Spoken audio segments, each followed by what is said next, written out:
Pancit Kabagan. Ayan, mga idol. Abangan nyo pag nalagay ng mga ingredients dyan. Napakasarap nyo. Special yan dito sa Isabela. Po yung mga gagamitin ingredients doon sa Pancit Kabagan. Meron po tayong celery, carrots, at bell pepper. At ito naman po yung sibuyas. At ito naman po yung ating special na Pancit Kabagan. Guys, ituloy lang yung panonood ng mga na-upload ng video. Hindi ka naman kayo nakasubscribe. Subscribe nyo sa akin yung channel para lagi kayo update sa akin mga video. Sabi mo kayo, Ilalagay na po natin ang ating ingredients.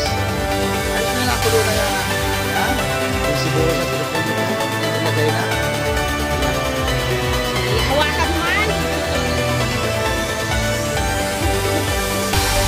At haluin ko po mga idol at mga halo nito. Yan. At namatik ko ng lutong Pancit Kabagan. Yan. At isusunod po natin ang carrots, bell pepper, at ang celery. Pag tumulo na po yan, ilalagay na natin ating Pancit Kabagan. Pulupuloy lang po natin ang kaunti yan.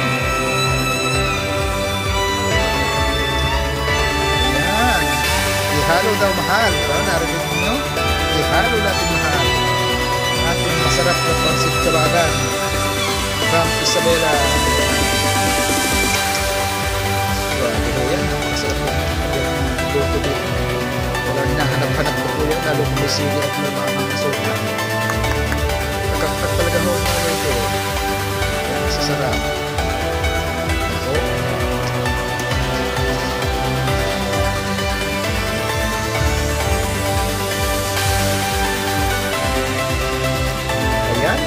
May sounds pa kami, may music pa kayo. Merry Christmas sa inyong lahat.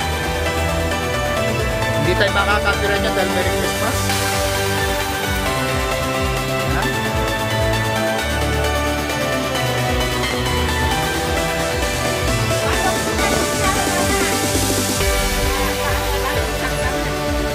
Ayan. Malabsak daw pansit. Dito ka lang haluin. Pero ayos na mo yan. Matitikman na natin ang Pancit Kabagan.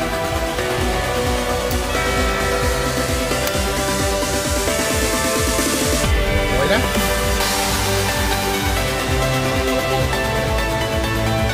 Nakukulong pa rin ako ng pancit. Okay na raw yan. Okay na.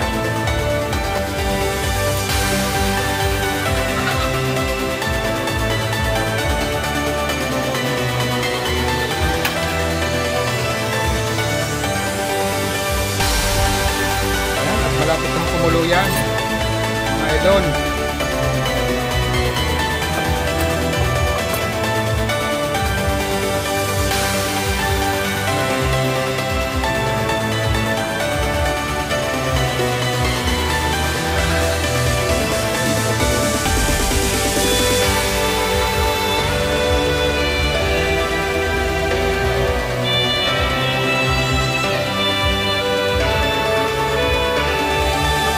Pamirienda ho.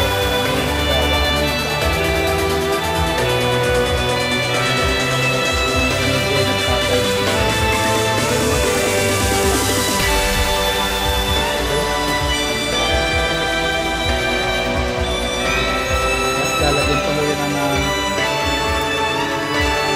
paminta.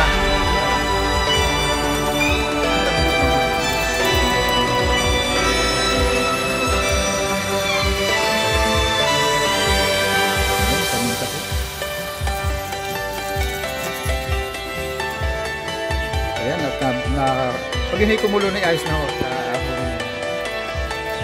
sabay tawag sa mga gagawat, magmerienda.